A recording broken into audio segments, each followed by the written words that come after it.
2023 memori terpasak pastinya derita saudara kita di Palestin.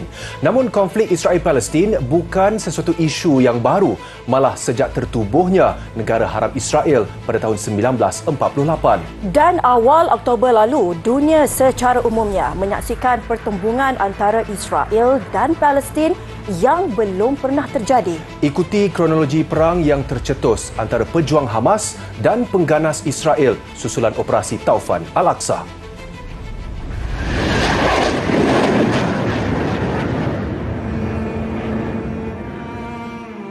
Kekejaman dan penindasan yang dilakukan pengganas Israel terhadap rakyat Palestin sebenarnya telah berlaku lebih 7 dekad lalu sejak penubuhan negara haram Israel yang diisytiharkan secara rasminya pada 15 Mei 1948. Dan setelah sekian lama masyarakat Palestin ditindas dengan kejam selain dinafikan hak mereka, pada waktu subuh 7 Oktober lalu, pergerakan Hamas telah mengisytiharkan serangan terbesar dinamakan Operasi Taufan Al-Aqsa dengan membedil 5,000 peluru berpandu ke atas wilayah diduduki rejim Israel.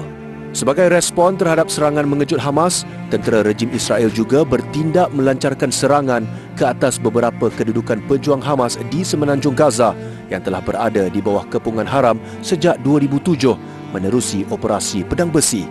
Jet-jet pejuang tentera pengganas Israel membedil sasaran-sasaran tertentu di Gaza.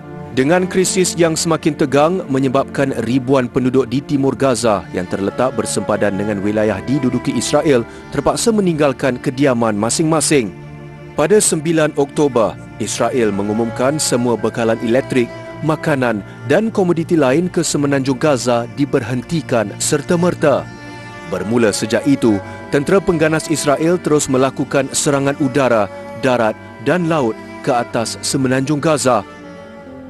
Dan setelah perang yang berlanjutan sehingga meragut nyawa dalam jumlah yang cukup besar, terutamanya wanita dan kanak-kanak, pada 22 November, rejim Israel bersetuju memeterai perjanjian bersama dengan pejuang Hamas bagi membebaskan 50 wanita dan kanak-kanak yang ditahan sebagai tebusan di Gaza sebagai pertukaran untuk pemberhentian sementara perang selama 4 hari. Seterusnya, jeda kemanusiaan selama 4 hari antara tentera pengganas Israel dan Hamas berkuat kuasa pada Jumaat 24 November di semua wilayah semenanjung Gaza dengan serangan dihentikan seketika manakala bantuan kemanusiaan mula disalurkan. Dan sejurus berakhir gencatan senjata tanpa persetujuan untuk melanjutkannya, tentera pengganas Israel mengumumkan penyambungan semula pertempuran di Gaza pada 1 Disember lalu dengan melakukan beberapa siri serangan udara di seluruh wilayah itu. Untuk memastikan keadaan di Gaza tidak terus memburuk, pada 6 Disember, Setiausaha Agong Pertubuhan Bangsa-Bangsa Bersatu PBB, Antonio Guterres, menggunakan artikel 99 Piagam PBB untuk membangkitkan isu malapetaka kemanusiaan yang dijangka akan berlaku di Gaza. Guterres menyeru ahli Majlis Keselamatan untuk menyokong seruannya agar gencatan senjata kemanusiaan dapat dilaksanakan di Gaza. Dan pada 8 Disember, Amerika Syarikat menggunakan kuasa vetonya untuk membantah resolusi Majlis Keselamatan PBB untuk melaksanakan gencatan senjata di Gaza. Tindakan Washington itu dilihat mematahkan desakan yang semakin meningkat untuk gencatan senjata segera yang diketuai oleh Ketua PBB Antonio Guterres dan negara-negara Arab. Selepas itu, undian mengenai draft resolusi Majlis Keselamatan PBB yang menggesa agar serangan di Gaza dihentikan selain membenarkan akses bantuan kemanusiaan turut tertangguh untuk kali kedua berturut-turut. Dan pada 22 Disember, resolusi Majlis Keselamatan PBB yang memantau dan meningkatkan bantuan ke Gaza telah diterima pakai.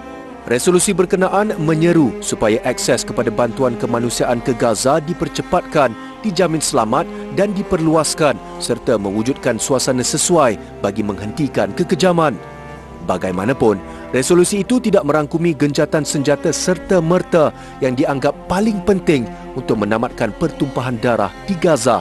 Natijahnya, pada malam perayaan Christmas, warga Palestin di Gaza yang sememangnya telah kehilangan tempat tinggal mengalami malam paling ngeri. apabila pengganas Israel telah meningkatkan serangan pada malam sambutan Christmas sehingga meragut lebih 250 nyawa dan mencederakan ramai penduduk dalam tempoh 24 jam. Biarpun Amerika Syarikat sebelum ini telah bertindak kononnya menekan sekutu kuat mereka, rejim Israel, untuk mengambil langkah-langkah mengurangkan ancaman terhadap orang awam, bagaimanapun ia ibarat seperti mencurahkan air ke daun keladi apabila angka korban yang tinggi masih melibatkan wanita dan kanak-kanak selepas serangan disasarkan di kem-kem pelarian.